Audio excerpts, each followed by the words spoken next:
Hello guys, Anup high করো। আমরা আজকে বেরিয়েছি বাইক নিয়েই বাংলার গ্র্যান্ড ক্যানিয়ন যাকে বলা হয় গনগনি। বাইক নিয়েই আমরা আজকে যাত্রা শুরু করেছি, একটা স্মল ট্রিপ। আমরা শুরু করেছি কেশপুর থেকে গনগনি। কেশপুর থেকে যেহেতু বেশি দূরত্ব নয়, আমরা কেশপুর থেকে প্রায় 40-45 কিলোমিটারের মধ্যে গনগনিতে পৌঁছে যাব। তো আপনারা দেখতে থাকুন।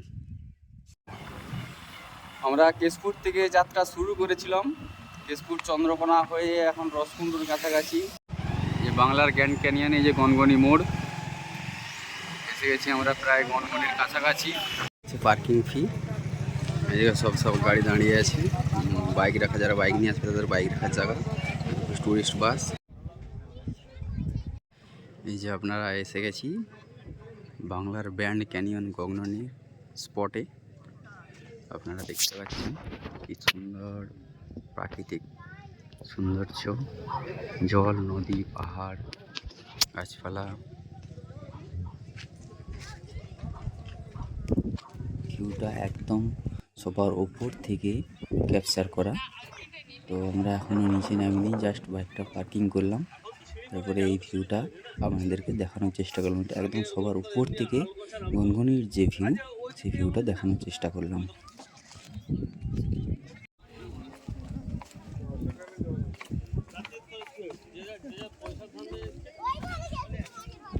ক্যানিয়নের নিচে নামছি সিঁড়ি হয়ে।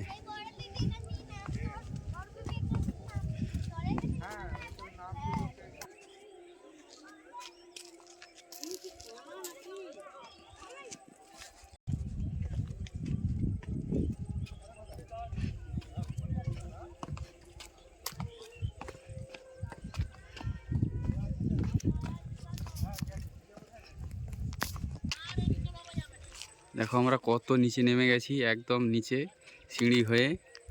দেখুন সবাই নামছে সিঁড়ি হয়ে, একদম নিচে নেমে চলে এসেছি। চলো দেখতে থাকো বাংলার গ্র্যান্ড ক্যানিয়ন গনগনি। গনগনির এত সুন্দর ভিউ, পাহাড়, পর্বত, লাল মাটি, দেখলে মনে হবে যে কেউ এটা তৈরি করেছে বা কোনো শিল্পকলার নিদর্শন। কিন্তু এটা কোনো শিল্পকলার নিদর্শন নয়, এটা সম্পূর্ণ প্রাকৃতিকভাবে তৈরি। তাই গনগনির এই সৌন্দর্য আপনারা এই ভিডিওর মধ্যে দেখতে থাকুন।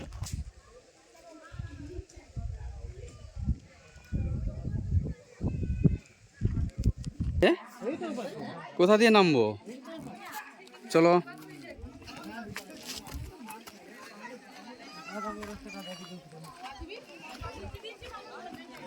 খুব দুর্গম পথ, খুব সাবধানে নামতে হবে।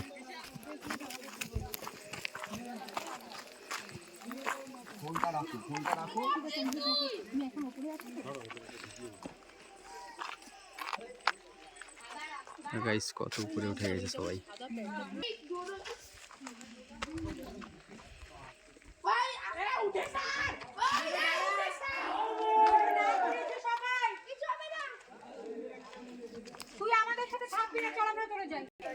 আমরা যাব না ওখানে, নাপ তুই নিচে, নাপ তুই মাথার উপরে সূর্য দেখুন।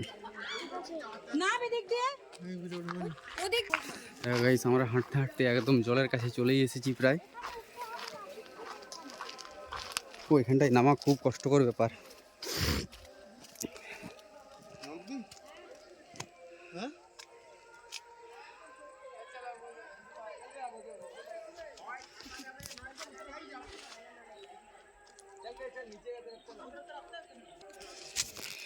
তোমরা যারা আসবে খুব সাবধানে নামবে, কিন্তু পা স্লিপ খেলে পড়তে পড়তে রয়ে গেছিলাম এক্ষুনি।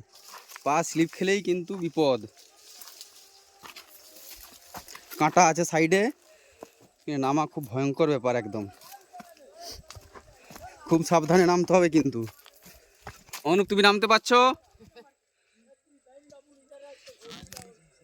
খুব সাবধানে নামো, আমি আস্তে আস্তে নেমে এসেছি।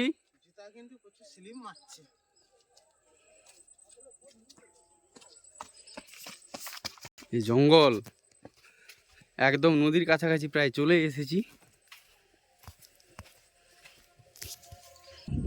ভিউয়ার্স দেখো, একদম নদীর জলের সামনে এসে গেছি, একদম সেই উপর থেকে নিচ পর্যন্ত। একদম জলের সামনে এসে গেছি। গনগনির স্পট উপরটা দেখা যায় কোথায় এইখানে একদম সেই উপর থেকে একদম নিচে এসেছি।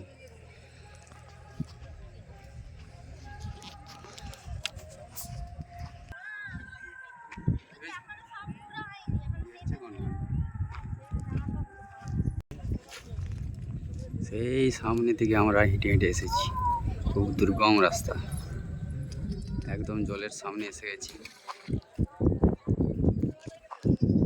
গনগনির স্পট একদম নদী, জল, পাহাড়।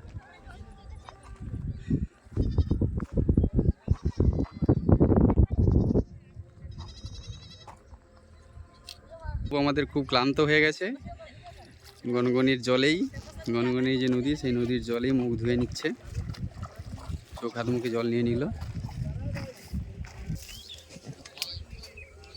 এগুলো হচ্ছে কাঁটা গাছ, তো আপনারা যারা আসবেন খুব সাবধানে যাতায়াত করবেন, কাঁটা গায়ে লেগে যেতে পারে। অনুপ ভাইয়ের কাঁটা লেগে গেছিলো, তাই একটু সাইড করে দিল। ভিতরে যারা প্রবেশ করবেন দু সাইড লক্ষ্য করে প্রবেশ করবেন। সাইডে প্রচুর কাঁটা গাছ আছে, যে কোনো মুহূর্তে কাঁটা ফুটে যেতে পারে। দেখুন গাইস, আমরা সেই উপর থেকে সিঁড়ি বেয়ে নিচে নেমে এসেছি।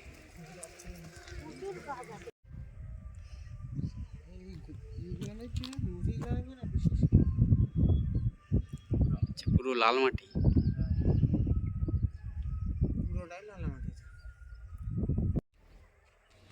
এটাই হচ্ছে গনগনির সেরা ভিউ।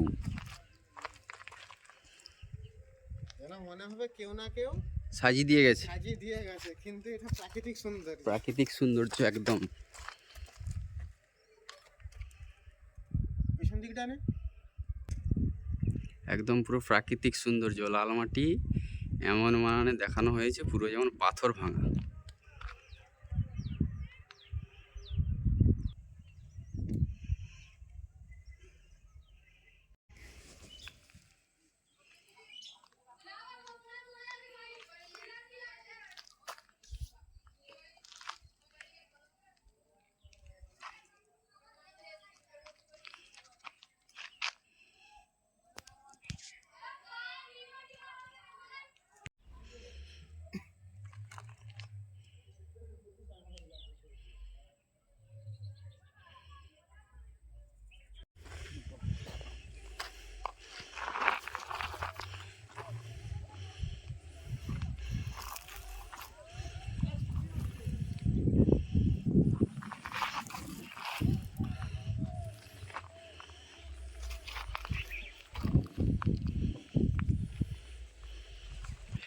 বন্ধুরা দেখো, আমরা একদম সবার উপরে উঁচুতে উঠে গেছি, প্রচুর হাই করছি। সুন্দর প্রাকৃতিক সৌন্দর্য দেখো গাইস, বাতাস দিচ্ছে, গনগনির পাহাড়, গাছপালা, নদী, জল কত গভীর। আমরা একদম সবার উঁচুতে আছি।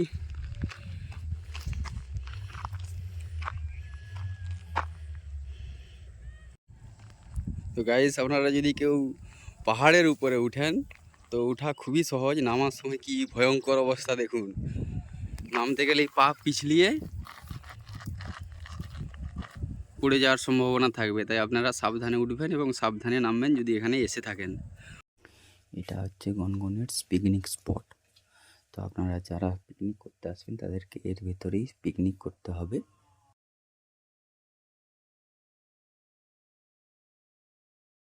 পিকনিক স্পটের ভিতরেই আপনারা এই সিঁড়ি হয়ে উপরে উঠে যাবেন এবং গনগনির একটা সুন্দর ভিউ, পুরো গনগনিটার সুন্দর ভিউ আপনারা একটা দেখতে পাবেন।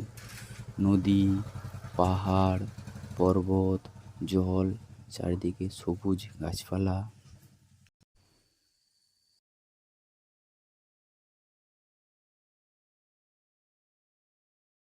আজকের ব্লগটা এখানেই শেষ করলাম। কেমন হয়েছে অবশ্যই কমেন্টে জানিও এবং চ্যানেলটিকে সাবস্ক্রাইব করে দিও। Thank you for watching.